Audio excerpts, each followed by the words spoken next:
저희가 준비한 6인데요. 산업재의 그 아들이 조기축구의 영웅이었냐 이 얘기입니다.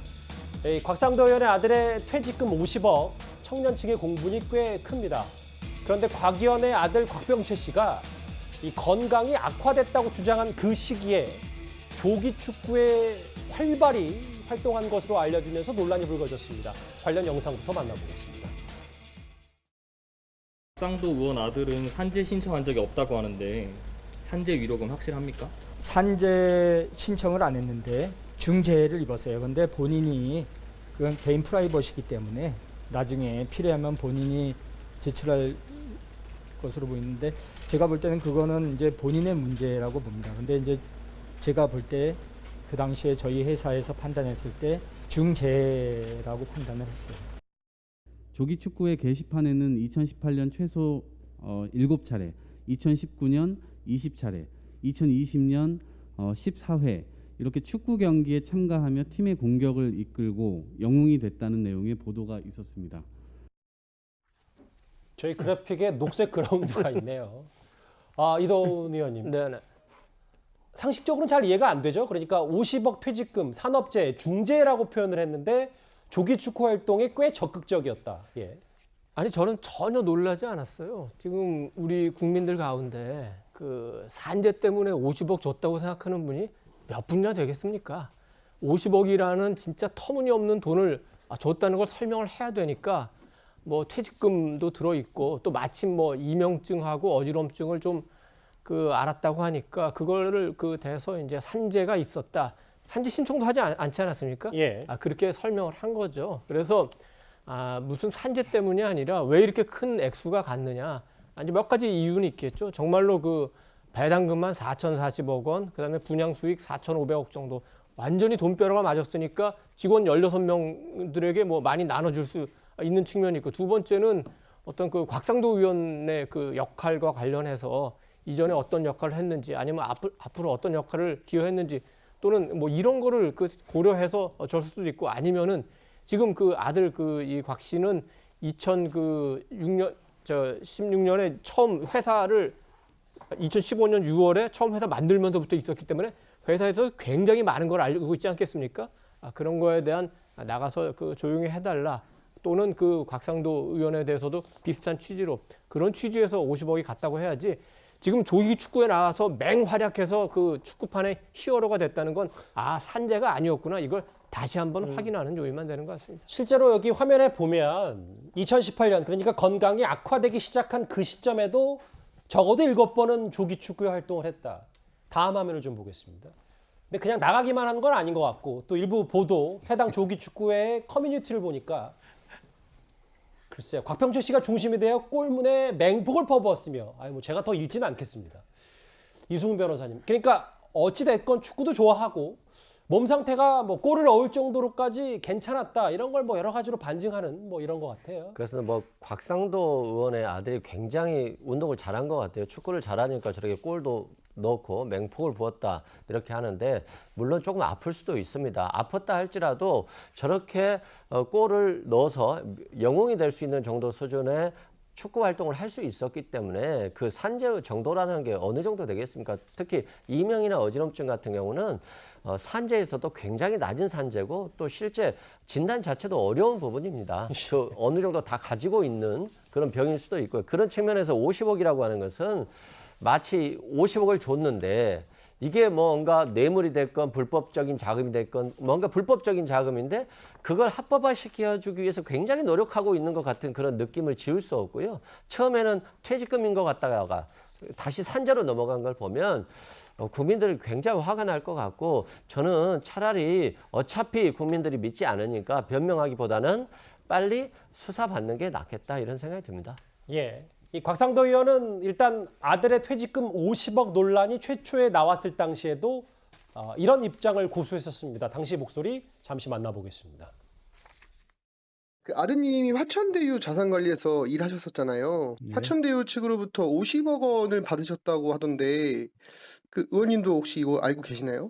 저는 뭐 성과급인가 뭐 받았다는 얘기는 들었는데 예. 자세한 건 잘 모릅니다. 근데 이제 성과급이라고 하기에는 조금 액수가 조금 그거는 제가 말씀드릴 수 있는 게 아니고 그건 회사에 물어보셔야 될 상황이죠. 제가 받은 것도 아닌데 그래서 제가 내용을 모릅니다. 예. 곽의원의 당시 해명이었고요. 5년 전에 이 조기축구 당시 커뮤니티에 곽병채 회원의 아버지 곽상도님의 20대 국회의원 당선을 축하합니다. 뭐 이런 글까지 올라왔던데 어쨌든 아들의 조기축구 논란까지 불거졌는데 곽 의원 측은 이거에 대해서 뭐 이렇다 할 입장은 또 다시 없는 것 같더라고요. 저는 그래서 곽상도 의원의 지금 저 50억 퇴직금 논란이 밝혀진 이후에 지금 처신이 굉장히 문제가 있다고 생각을 해요. 진짜 뭐 탈당을 했다고 합니다만 국민의힘의 소속 국회의원이고 또 국민의힘에서 오랫동안 활동을 했던 분이고 또 박근혜 정부에서 민정수석까지 했던 분이기 때문에 저는 이 부분에 대해서 저렇게 애매모호한 태도로서 꼬리 자르기 형식으로 발뺌을 하는 것은 굉장히 좀 부적절하다고 생각을 합니다. 예. 왜냐하면 다들 이야기합니다만 이게 처음에 화천대유 대장동 게이트가 터져 나왔을 때 많은 사람들은 이재명 지사가 설계를 했던 거라고 스스로 시인하고 있고 또 이재명 지사 측근들이 연루돼서 그 큰 틀의 설계도를 좀 만들어냈고 거기에 많은 놀라운 사실들이 나오고 있는데 갑자기 갑툭 튀라고 지금 곽상도 의원 아들이 나오면서 분위기가 반전되는 분위기잖아요. 그렇다면 스스로가 가장 떳떳하고 솔직하게 모든 걸 밝히고 예. 이 부분에 대한 문제가 있고 의혹이 있으면 자기가 먼저 솔선수범해서 그 잘못과 그 죄를 묻고 그리고 나서 이 본질인 이재명 지사와의 관련성에 대해서 집중적인 공개를 할 수 있도록 해야 하는 것이 저는 정당인의 자세라고 생각을 합니다. 근데 가장 문제는 이번에 문제가 됐던 게 그 국민의힘의 지도부, 우리 이준석 대표나 김기현 원내대표 같은 경우 제보를 미리 받았다는 걸로 지금 논란에 또 겪고 있지 않습니까? 예. 그것도 확인해 보니까 제보를 받아서 그 수사권이 없으니까 제보 받으면 어떻게 하겠습니까? 당연히 곽상도 의원에게 물어봤다는 겁니다. 당사자에게. 당사자에 물어보니까 또 저런 식으로 이야기했다는 거예요. 모른다. 그런 일이 없다라고 이야기했다는 겁니다. 그래서 시간이 지나갖고 노컷 뉴스에서 특종을 해버린 거예요. 그러니까 국민의힘 전체에 엄청난 파장이 온 거 아니겠습니까? 이 모든 건 저는 곽상도 의원이 정말 애매모호한 그런 식의 태도, 부적절한 처신, 그리고 지금 의원직을 갖고 있다는 거 아니겠습니까? 제가 말씀드리지만 제가 윤희숙 의원의 길을 따라야 된다고 이야기했던 게 윤희숙 의원은 자기가 몰랐지만 부친이 부동산 투기 의혹에 그 쌓이는 것만으로도 자기가 부동산 정책을 맹공을 퍼부었기 때문에 스스로 모든 책임을 지고 사퇴를 했는데 예. 곽상도 의원도 알다시피 대통령 자녀 의혹을 얼마나 앞장서서 제기하셨던 분이에요. 근데 자녀 의혹을 앞장서서 제기했던 분이 자기 자녀 때문에 국민의힘에 짐을 주면 어떻게 해야 되겠습니까? 저는 스스로 좀 합리적인 선택을 하시길 바랍니다. 예. 아들의 조기 축구 논란까지 덩달아 불거졌으니까요. 곽상도 의원의 지역구인 대구 민심도 그리 좋은 것 같지는 않습니다. 일부 시민단체의 목소리 먼저 만나보겠습니다. 곽상도 씨는 더 이상 대구 시민들을 부끄럽게 하지 마시고 의원직에서 사퇴하고 수사기관의 모든 걸 미실직고하고 자수하시기 바랍니다. 청년들은 취업에 대한 정보, 좋은 회사에 대한 정보를 찾기 위해서 온갖 인터넷 카페를 헤집고 다니고 밤을 새가면서 알아봅니다. 그런데 국회의원이기 때문에 얻을 수 있었던 이 정보로 화천대유의 1호 사원으로 입사했다면 이건 명백한 아빠 찬스가 아니겠습니까? 예. 제 옆에 화면을 보면 국민의힘이 아빠의 힘이다라고 해서 곽상도 의원 사무실에 이렇게 글쎄요.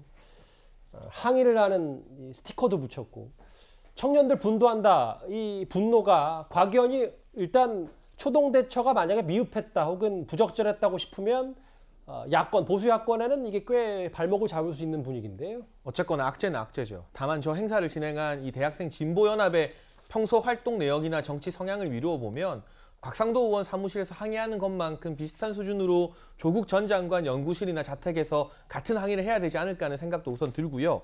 다만 다른 문제를 차치하고 예. 이 곽상도 의원 측에서 수사를 통해서 밝히겠다고 하는데 퇴직금 50억은 합법과 불법의 문제 이전에 국민의 공정과 상식 관점에서 봤을 때 기준치를 미달해도 한참 미달하는 대부분의 국민들이 상식적인 관점으로 납득할 수 없는 액수입니다.